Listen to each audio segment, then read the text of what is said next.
Sir India and US trade deal అనేది confirm అయింది. ఈ ట్రేడ్ డీల్ వల్ల సో ఇండియాకి ఎలాంటి యూజెస్ ఉన్నాయి?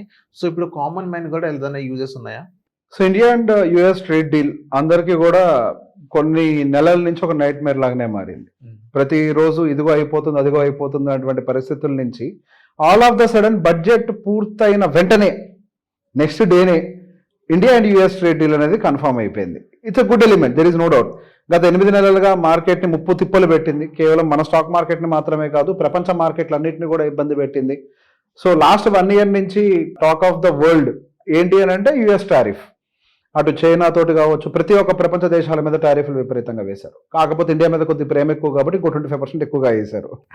అది కూడా పర్టికులర్గా మనకి రష్యన్ క్రూడ్ ఆయిల్ ఇంపోర్ట్ చేసుకుంటున్నాం అని ఒక దాంతో మనకి పెనాల్టీ టారిఫ్ కింద అడిషనల్గా 25 వేశారు. So base tariff 25%, penalty tariff 25%, put together ఒక 50% టారిఫ్ ఉన్న కండిషన్ నుంచి అది 18%కి పడిపోయింది. సో పెనాల్టీ టారిఫ్ని రిమూవ్ చేశారు. ఎగ్జిస్టింగ్ ఉన్నటువంటి 25% టారిఫ్ని కూడా 18% టారిఫ్గా రెడ్యూస్ చేశారు.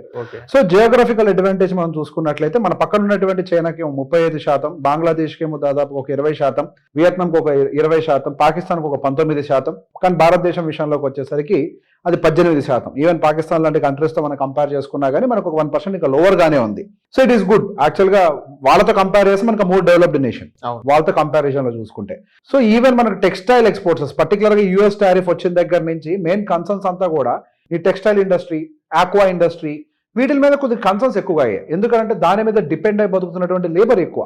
ఈ టారిఫ్ అనౌన్స్మెంట్ జరిగిన తర్వాత, అంటే గతంలో టారిఫ్ అనౌన్స్మెంట్ ఇంత టారిఫ్ వేస్తాము అని చెప్పిన తర్వాత మన టెక్స్టైల్ ఇండస్ట్రీ కుదిలైపోయింది. అండ్ ఆక్వా ఇండస్ట్రీ కూడా బాగా ఇబ్బంది పడ్డది. అండ్ పర్టికులర్గా ఆక్వా ఇండస్ట్రీకి సంబంధించి మన తెలుగు రాష్ట్రాలు హైయెస్ట్ ఎక్స్పోర్టర్స్. అది కూడా అమెరికాకి ఎక్కువగా ఎక్స్పోర్ట్ చేస్తూ ఉంటాం. దాదాపుగా 45,000 కోట్ల రూపాయలు మనము ఆక్వా ఎక్స్పోర్ట్స్ అనేవి మన దగ్గర నుంచి వెళ్తూ ఉంటాయి. విపరీతమైన ఎక్స్పోర్ట్స్ మొత్తం కలిపి తెలుగు రాష్ట్రాల నుంచి 45,000 కోట్లు వెళ్తూ ఉంటే 25,000 కోట్లు అవే పోతుంటారు అనుకుంటాం. Mostly majority of the exports మనవే. సో బేసిక్గా ఈ 2 రంగాలు ప్రధానంగా కుదిలైపోయినాయి. అందులో మనకి కాంపిటీషన్ ఎక్కువగా ఉన్నది అటు పాకిస్తాన్ కావచ్చు, బంగ్లాదేశ్ కావచ్చు. ఈ 2 కూడా మనకి కొద్దిగా టెక్స్టైల్లో కానీ, జెమ్స్ అండ్ జ్యువెలరీస్లో కానీ కొద్దిగా ఈ 2 దేశాలు వేరువేరుగా మనకు పోటీ పడుతూ ఉంటాయి. ఇప్పుడు వాళ్ళకంటే మనకి ఇంకొక 1% తక్కువ వేయటం వల్ల సో మనకి ఇంకా ఎక్స్ట్రా మైలేజ్ దొరకడానికి అది కొద్దిగా అవకాశం అయితే కనపడుతుంది.